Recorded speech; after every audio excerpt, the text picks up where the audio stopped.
So, hello everyone and welcome. In today's video I will try to paint my panther, but as you will see on the end, it was a disaster. So now let's start.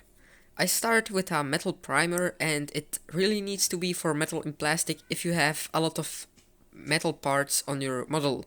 If you will use a normal plastic primer, the paint will probably peel off your metal parts, what will be not nice. So I always use some metal primer if I make some models with metal parts. I also really like to use spray cans. They are very easy to use, and the result is nice. First, I wanted to paint my model Dunkelgelb, just as you see I'm doing now, but the paint I used turned out to be not so great, just as you can see on this tank. And on the Panther, it was also a disaster, so I decided to peel it off with some water and a brush because I used some acrylic water-based paint.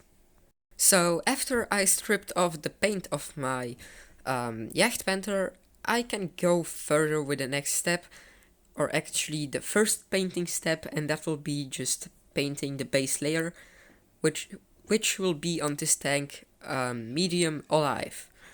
I decided to just go with it because it is not bad paint and it looks just cool. Actually, my first intention was to paint this wall tank with the standard German painting, and then paint all those extra sheets of metal with other colors. But as you saw, my Dinkelgelb is not so good, so I'll do everything olive drab, and then I'll see what I can do next. Also, as you can see, my paint is too diluted, what makes it not so good, but it turned out not bad.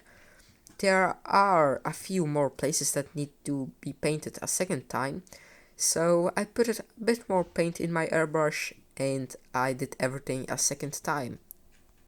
And after leaving the paint dry for an hour, it looks great.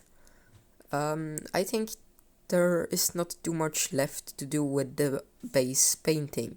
So now I'll take some other paints and I'll paint all of the extra sheets of metal on it. And I start with Hull Red, and I'll paint this huge sheet with it. In the next video I'll probably add more weathering on that one, but in today's video I'll only paint the base rust. So yeah, in the next videos you will see some more rust effects on this sheet and a lot of other stuff. Now I go with a few tones of gray and I'll paint all of these small sheets.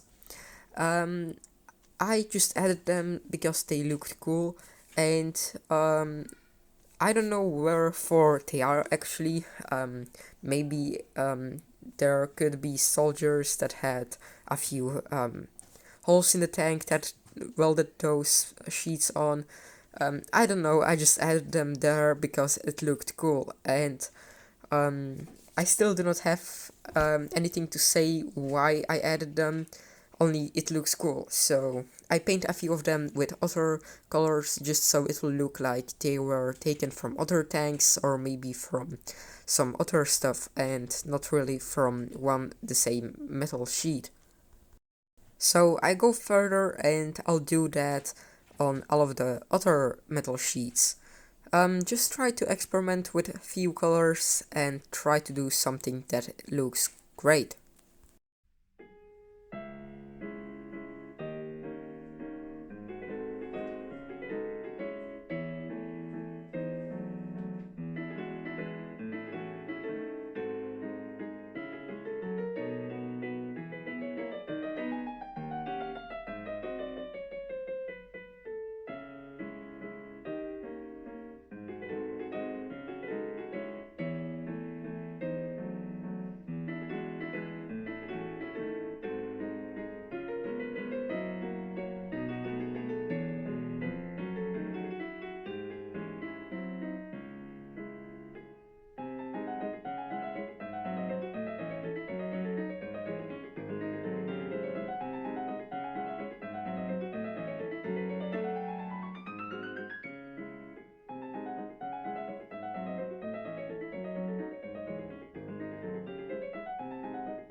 after I painted a few of those things on the tank with brown, I go further and I'll paint my tracks with black.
So after I painted the tracks, I was experimenting a little bit with some rust effects on this panel, but it was just experimenting, and I'll show you more rust effects in the other video with this jagdpanther. Now I'll add some metal effects on these tracks, and you can simply do it by just getting a pencil, and it will cost you almost nothing, and the results are just great.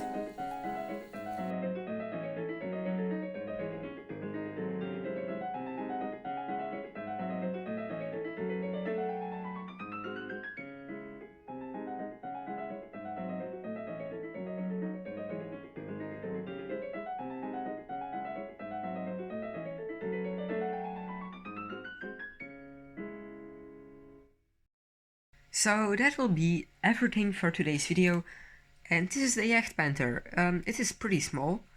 It is something like 9 centimeters long, so it is not big. It looks also not bad, but personally I am not happy with the results, so this is why I'll also make another video with the jagdpanther, and that will be about adding a bit more detail on the wood here, also some rust effects, and just making everything much better, because now it looks good, but it can be much better. So if you do not want to miss this video, just subscribe and wait till it comes out. So now, thanks for watching and bye!